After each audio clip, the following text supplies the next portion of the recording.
Poder aprender, el podcast que te ayuda a aprender idiomas, hobbies y skills de manera más efectiva. Acá hablamos sobre hábitos de aprendizaje, práctica deliberada y estrategias para aprender mejor. Mi nombre es Walter Freiberg y te invito a desarrollar tu poder de aprender para alcanzar tus metas personales y profesionales.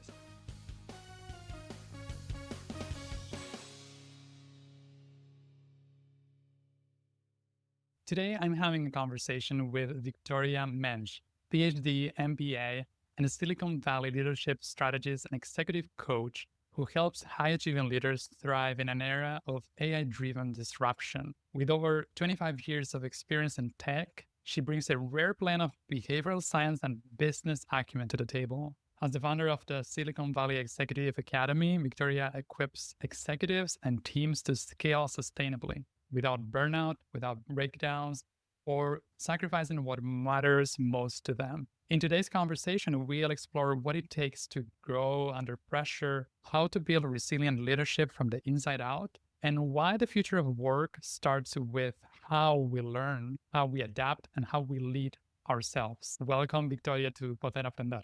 Thank you very much, Walter. Very happy to be here. Victoria, you talk about burnout-proof leadership.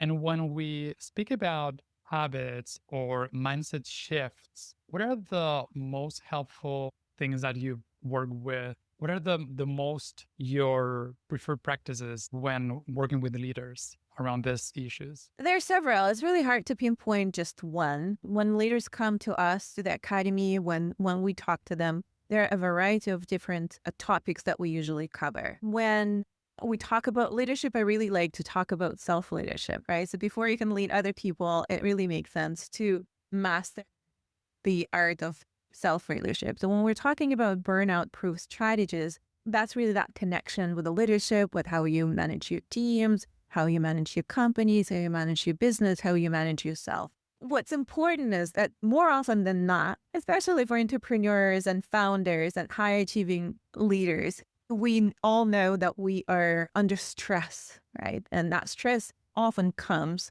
through our activities at work. It could be jobs, it could be your business, it could be, culture of the company, whatever it is that you picked on a certain day. It could be a deadline, a living deadline. But there are other disruptions in the world as well. It could be your family disruptions. It could be climate disruptions and political disruptions. Technological disruption is another one that we're talking about. And all this is really accumulating to a very important skill. How do you manage those disruptions? They are inevitable. So for us to think that this stress suddenly will go away, that external disruptions and external stimulus that kind of create the uncertainties suddenly will go away, that's unrealistic. The only certain things in our lives is that there is uncertainty, right? So from a leadership perspective, one of the most important skills is really to deal with that.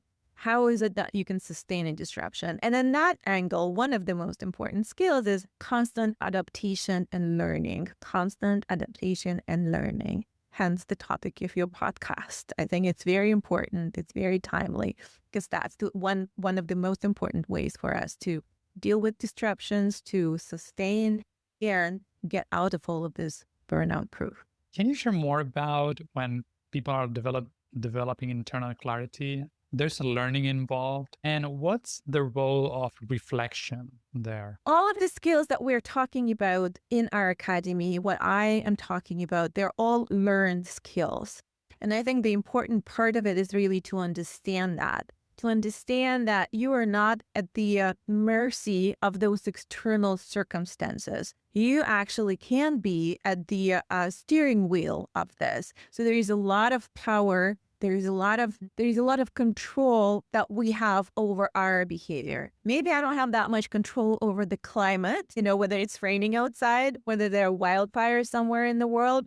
But there's one thing that's entirely in my control, and that's my relationship to what's happening outside. I think that's in learned behavior. There are steps that you can exercise to actually get into that state of control and awareness of what you mentioned.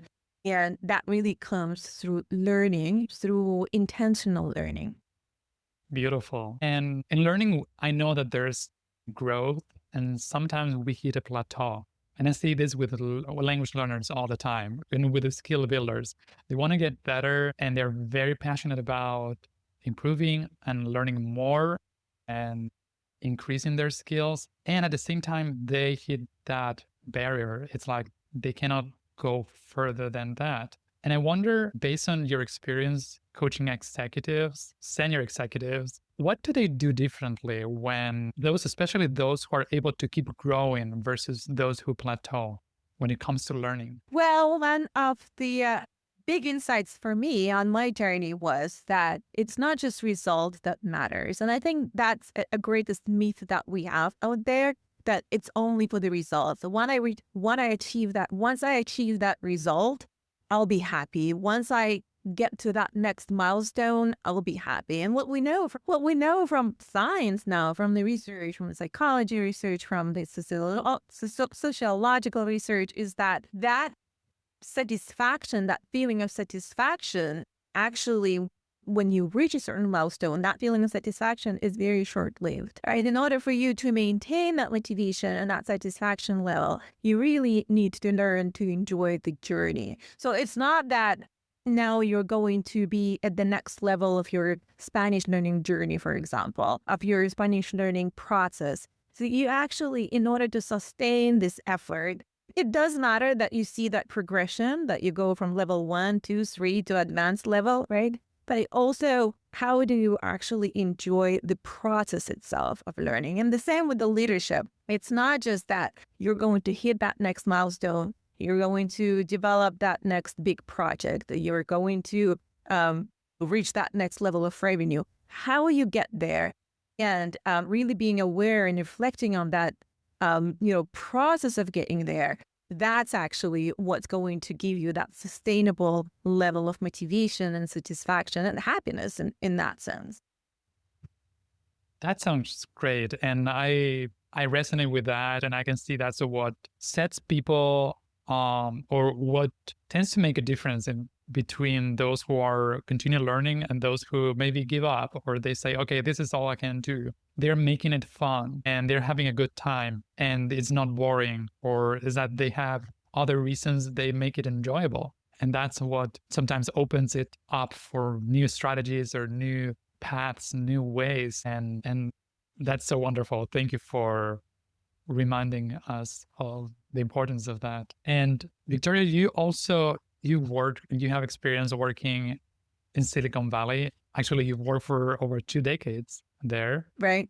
And Thank now you we for are, reminding me. yeah, and you have a lot of experience. That's wonderful. We are in very strange times with AI and technology, and there's many things that are happening. I love all about that. I love the possibilities that this creates in the world. And I know that there's people today. I was having a conversation with a coach who said, people are going to still continue using coaches, human coaches in the future. Or he said like, oh no, coaching is not something that is going to be replaced soon by AI. We don't really know, right? And beyond that, I wonder about the skill set of great leaders in this age of AI and disruption. There are so many positions that are being disrupted. What are your thoughts on leadership and AI? There is no question that artificial intelligence is one of the most disruptive technologies and trends of our time. So whatever we think the impact this technology is going to have on the society, on our work, on our lives, is going to be more than that. We are really at that stage right now, just looking at the pace with which artificial intelligence is being developed and the capabilities that are being put into that and the ways we're using artificial intelligence. There is no question that it's very easy to kind of either overestimate or underestimate what it is that impact is going to be. So we're going to witness that, right? So we're kind of just in the beginning of this artificial intelligence being a major factor in our lives. At the same time, this is not the first disruptive technology that has been introduced. And some of them were probably at the time looked as disruptive as what we are looking at right now, artificial intelligence. The difference here is that it's, I've just heard it from someone, that it's an intellectual revolution, right? So before we were going through industrial revolutions, this is an intellectual revolution. So that's really the difference, because something that we thought was pure human, the intellect, is kind of, we see those capabilities in artificial intelligence and the way that technology can be used. So that's just to set the state that we don't know. We don't know what we don't know. It's going to be a major factor. It's already a major factor in our society. And we probably don't understand to the full extent how it's going to impact the way we live and work. Now, the way it is right now, it's really best to look at artificial intelligence, especially if you're a leader. It's best to look at it as a tool, right? So my leadership is not going away. Some of the capabilities, some of the jobs, some of the tasks should be moved to artificial intelligence, should be automated, and they are being automated to the extent. But now, and this is my position, and there is a consensus that's being built around this position as well, is that our human qualities, now we have a chance actually to be more human. So from a leadership perspective, there's still skills that are so easy or easier for us, and we take them for granted, and almost impossible for artificial intelligence to perform right now. Some of those, for example, the context in which something is being played out. To contextual, especially in the human interactions. The collaboration is right now purely human. Emotional intelligence, empathy, ethical standards, right? So these are within the human purview, and there is no really trend right now that would say that this is something that can be replaced. So I think as long as we look at it this way, what it is that makes me human, that makes me work with other people better, that makes me different from machines, those are the qualities that you want, and those are the capabilities and skills that you want to magnify. One of the examples that we just talked about a couple of days ago is the long-term planning, for example, which is, one of the skills for leaders. So on the decision-making process, if you make a rational decision, let's say you need to cut costs, right? So you make a rational decision that those cutting costs could come from cutting your staff, the money that you spend for your workers. The logical original decision would be, yes, just let go of those people. Now, from a long-term planning perspective, there is a judgment call on the human side, whether this is the best way to do that. Yes, it could actually help you in the short term. What is it going to be in the long term? You might be better off to retrain those people, to upskill those people, to pivot some of those jobs, and so on and so forth. The judgment calls that human can make at this point. And they can use the analysis that AI provides, maybe where the white spots are, where the blind spots are, how to rearrange the people, and so on and so forth. But that's the decision process that human goes through. And so far, there's no need, and actually there is no, I don't want to say no way, but it would not be wise to outsource that decision to machines. Examples like that, this is on a smaller scale. On a bigger scale, as I said, it's almost, if you look from a philosophical point of view, that's how I like to view that. So it's almost like it gives us a chance to be actually more human. Yeah, that's wonderful. That's a great opportunity we can take. We can choose to double down on our humanness, and what makes us and what makes us human, or maybe choose to play a game that we are not so fit to play anymore. Or, we can, and there might be better options right now. Right. So, and I love what you say about the intellectual revolution. I really like that name. And that's something very radical, very new to us as a species. And exactly. Can be a wonderful challenge for if we are willing to take it on. Fantastic time to live in. Yes, very interesting. Yeah. And talking about skills, what are, in your opinion, some underrated skills that leaders, in your opinion, could be practicing more intentionally, especially when working in this high growth environments where you work? So for me, and I witnessed this over and over again. And I definitely lived through it over and over again. I think one of the interesting thing that we do to ourselves is that we tend to identify ourselves with a job, right? Especially when we talk about leadership, we immediately think about, oh, I'm a leader at work, right? So I'm a team leader. So there's this complete identification. I am my job, right? So I am my function that I'm performing a job. But if you look at on a personal level, we are multi-passionate human beings, right? So we're like a whole human being. It's not just a job. So one of the mistakes that people do that really tends to lead to that burnout is that when you make your life kind of one-dimensional to I am what I do. No, you are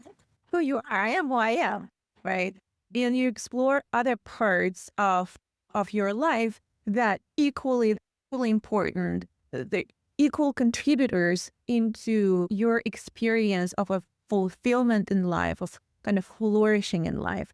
What are those parts? Your health, right? Your health, vitality, which is, very close to health. Your vitality, your level of energy that you can spend on something. What else is it? Your relationship, not just at work, right? But your relationship with your community, with your close ones. Financials, of course, it's important, right? So, but that's just one part of that whole gambit of things. So I like to talk about not work-life balance, but about work-life harmony. So is your life, like, do you live that life of harmony? What does that mean? You have all these different buckets that need to play together for you to really feel that you are actually alive, right? So that you are flourishing, that life has its colors. I'm not tired and exhausted and numb anymore, right? Because I'm like a robot just going and doing my work, my job.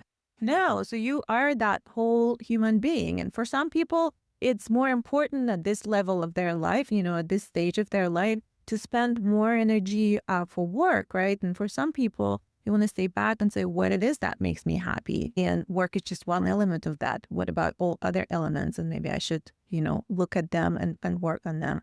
And that's how you become leader, not only at work, but you lead your life, you lead your community, you lead your families, right? So you lead in, you take responsibility for your vitality, for your health. So you're becoming a leader in that kind of multidimensional, universe, not just I am what I do. I love that. Multidimensional versus just one dimension. Right? So people would come like, well, how do I advance in my career? And then, but it's tied to so many other areas of your life. Yes, you can advance in your career. And the likelihood is that if you put all your energy into just that, the likelihood is that you will experience that burnout, or you'll continue to be in burnout because you have not found those other areas that replenish your energy. And they do need to, they need attention. Right. Maybe another question would be, how can I advance in my career while holding my other areas, or while keeping the harmony, or doing that harmoniously? It's yes, and ironically, the answer could be that, right? So it's like you're really exhausting yourself doing this one thing, and once you learn how to replenish your energy through other means, through, for example, intentionally bringing joy into your life, you would actually be much more productive at work as well, and will help you to advance. And you have a lot of experience in Silicon Valley, and I know that that can be a very diverse place in terms of cultures. And even though they might be speaking, all of them might be speaking English, there are people coming from many countries. And I wonder, what has been your experience, and what's the role of cross-cultural awareness for a leader who's working with a multicultural team? It's very important, and it is a complex question. So I think it's important from the culture of organization perspective. I think it's important to maintain that broad understanding and value of people from different cultures and different backgrounds coming and contributing. From the personal, again, leadership perspective, it's important to keep that openness that we are unique in our own sense. And part of your background that you are bringing, your culture, contributes into that uniqueness. And there are many ways to achieve the same goal. So that tolerance, I guess, and openness to accepting all those different ways how people communicate and how we achieve our goal jointly, I think that helps for sure in the multicultural environments, especially in larger organizations. It's important to actually have that training, that multicultural training, understanding where people are coming from. I've been fascinating with languages, for example, and comparing those languages and how even on the language level, people perceive the world, that how it impacts the way you actually describe your world and your reality. So I think one of the interesting, was very fascinating for me. There was this TED talk about the lady who was talking about masculine, feminine, and plural versions of the nouns in different languages. Because we know in English it's not an issue at all, but in Spanish and German and Russian, there is actually the objects are assigned either feminine or masculine attribute pretty randomly, and they're not actually matching. But the way it's assigned in the language actually changes the perception of your reality. So if a bridge is masculine in one language and feminine in a different language, the perception of what bridge is changes. So just being aware of that. So if you're a leader of a team, a multicultural team that comes from different backgrounds, you actually want to educate yourself on what it means, what that culture fed to that person, right? And yourself, your own cultural background, appreciate that and understand those differences on that level. So some of those are totally subconscious. Like, I don't have any other way to express myself as in my native language, right? So I would never think that bridge would be feminine, right? So it's a masculine for me. So it's strong, it's sturdy. So all kinds of things that come with that, right? Which is fascinating, that the culture is really embedded into our fabric on such a fundamental level. That's truly fascinating. Yeah. Yeah. And I appreciate what you say about openness, like remaining open. And there are multiple ways of looking at this and getting curious about how is this in this culture or in this other culture might be different from what I know. And you also work with really smart people in Silicon Valley. And I wonder, how do you help them unlearn habits, unlearning, when they need to unlearn something that is no longer serving them? What are your strategies? Well, learning new habits. I don't think the goal should be to unlearn what you already know. I think the goal should be learn new. So, and those are the tools and the skills, especially, when we're talking about the burnout and the leadership and the self-leadership, these are new skills that you learn that, they'll substitute the ones that you no longer need. Usually when you come for a training like that, or you reach out for a training like that, you know that you want to do something differently, right? So those are the people we like to work with anyway. If you don't want to do anything differently, don't come to us. Once you realize that you actually want to make changes in your life, then you develop new habits and new patterns of behavior, new skills. Yeah, at the end of the day, it will become a habit that's going to kind of seamlessly change the environment around you. So one of the things that I really like to talk about is that, again, that intentionally bringing joy into your life, because we're so single-minded. It's like, oh, I have to do this. I should do this, then it'll bring me return on investment, whatever. If I don't do this, then there will be some kind of a punishment. So we're always kind of going about what we could, what we need to do. But the way to get out of this is really, and bring that kind of juiciness into your life and that new source of energies to intentionally bring joy into your life, right? So, and that actually, that could be done very simple. You put a list of things that you like to do, and then you pick 3 of them and you put them on the calendar, and you do 3 things per day, specifically, intentionally, those things that bring you joy. They don't have any other reason. They're there to bring you joy. So, and once you do those, for a week, it becomes a habit. So at the end of the day, you check with yourself, like, oh, I don't feel that good. I feel frustrated. I feel angry. I snap at that person.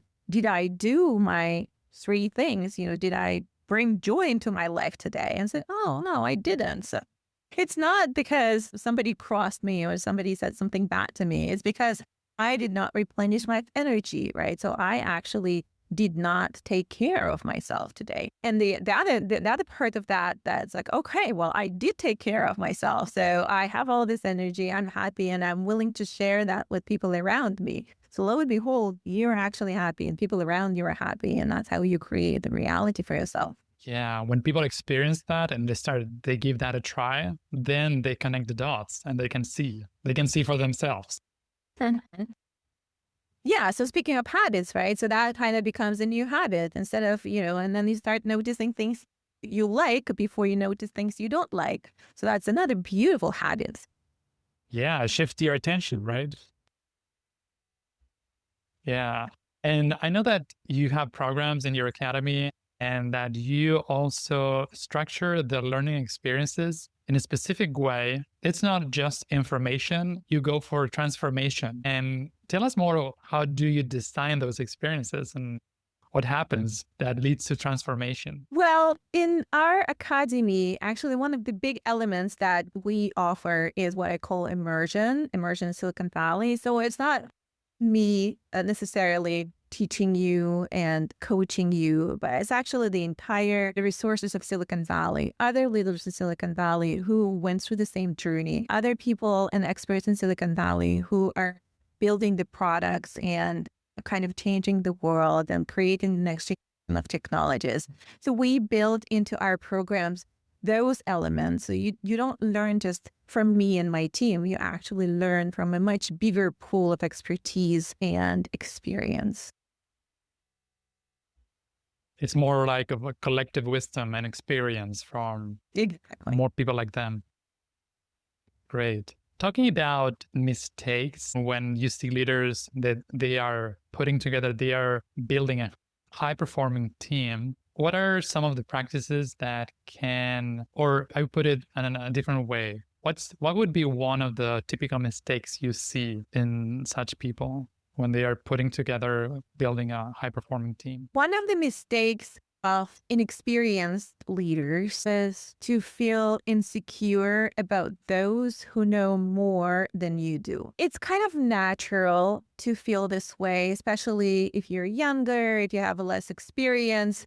So you kind of feel that you need to have all the answers before anybody else has the answers. But that defeats the purpose. The reason you work in a team is to support each other and to contribute in a variety of ways. So for experienced leaders, usually know that the better people they attract on their teams, and those people could be smarter, that could be more experienced, they could have better education, they could have better answers, but they're not a threat. They really a benefit for that team. So the best way for you to reach goals and the best way for you to have that high-performing team is to attract people that you know are better than you. So, and the usually mistake for those who are just beginning on that track of being leaders is to feel insecure around those who you think, who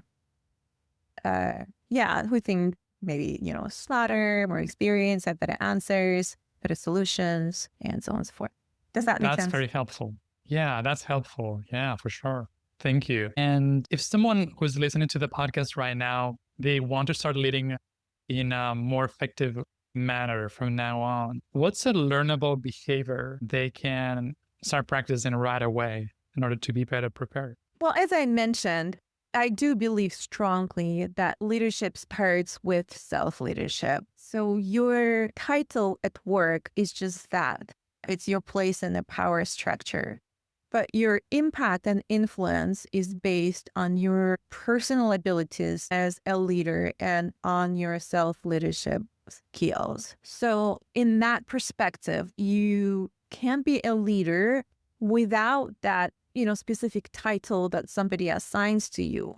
And you can be a really bad leader with the title. So it's a choice, because at some point, but the healthier way and the better way and the more sustainable way to do this is really to be that role model, to be who you would like to be led by, to be that person. And that's how you replicate that in your environment. Yeah, that makes a lot of sense. And I have something that I've heard over and over is that many leaders learn their ropes by a leader that they had. They had a great leader, and that's how they learned. And it's great that there's something to be practiced in terms of self-leadership. What would you say to somebody who maybe has not had that experience? And what if I don't have a great role model to learn? Is it possible still to grow my skills as a leader by working on my self-leadership? What else would you recommend to this person? The beauty of it, yeah. So that's the beauty of it. That's what I said. That's a lot of it is in our control. So what is it in my control?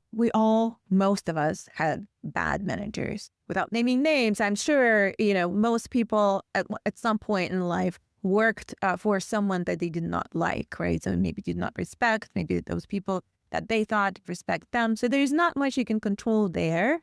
When you cannot change another person, you can only change yourself, right? So and in that there is a certain level of responsibility that you take for yourself. So I'm responsible for myself. Everything that happens to me is my responsibility, and in that sense, that's your opening into those changes. As I said, so you want to work for someone who respects you. Start with respecting yourself, right? And start with respecting people around you. And that's how you actually go through that road. So what is it, that leader that I want to work with? What are those qualities of that person that I want to work with? And you develop them in yourself. And there's no one else who can do this for you, right? There are some people who can support you and some people who can actually slow your growth in that area. But at the end of the day, it's only you who can make those changes. Only you can make those decisions. And it's better to make them in this kind of aware and intentional way. I love that. And that reminds me of this idea of when people are looking for their romantic relationship, they're looking for someone. And this idea of you becoming the person that you want to be with, so that you can attract that person instead of hoping to meet your soulmate by magic. Maybe there's work to be done inside. Maybe there's work to be done. I need to work on certain things. And when you say that, now how you phrase this idea of the self-leadership and the skills that we can work, maybe that's what will lead us to be working with a great leader. Yes, exactly. I love that. Thank you. Is there anything else that you'd like me to ask you in this conversation that I haven't mentioned so far? It's not necessarily a question, but more of a comment. So I think that the theme of the podcast, around learning, I think it's very important. I just want to circle back to that because at the end of the day, right, so we're talking about leadership and self-leadership and adaptation and disruption. At the end of the day, it really goes back to my willingness to learn, right? So my desire to learn and my ability to enjoy the process of learning. And I think that's so important that you have this as a theme of your podcast, that you attract people who actually have this as a value of a lifelong continuous learning that, it's so crucial in so many different aspects of our lives. Thank you. Yeah, that's definitely helpful to having learning as a high value for us in our lives, even if it's not like the top one as it is for me. For me, it's like top of the list learning. And that's why I have a podcast name, Poder Aprender. And it still can be something high because there are so many things we can do, either languages, leadership, skills. And it's wonderful to being willing and being ready to apply that to different areas of our lives. Thank you. And Victoria, before completing this conversation, how can people get in contact with you? Is there anything you'd like to share? Yeah, so the best way to contact me directly is through LinkedIn. I'm there every day and you can direct message me. You can book a call if you want to discuss more any of the topics that we talked about here. And on my website, the Academy, Silicon Valley Executive Me, you can look at all the programs that we have for leadership, for teams, for leadership in the age of AI, and for burnout-proof leadership strategies. That's great. Thank you for being here, Victoria, and looking forward to seeing what you continue creating in the leadership work and in this intersection of leadership, business, and AI. Thank you so much, Walter. It's been a pleasure. Puedes escuchar Poder Aprender en las principales plataformas de podcast y en YouTube. También te invito a suscribirte al newsletter semanal en poderaprender.com para enterarte de los nuevos episodios del podcast y otras novedades para aprender mejor. En redes sociales puedes buscar este podcast como Poder Aprender. Encontrá todos los links en la descripción. Y si te gusta mucho, si te sirve el contenido del podcast, te invito a dejar una reseña y una calificación de 5 estrellas en Spotify o Apple Podcasts para que estos episodios lleguen a más personas y que más gente pueda aprender mejor. Eso es todo por ahora. Nos vemos en un próximo episodio. Sigan aprendiendo y acuérdense de practicar bien.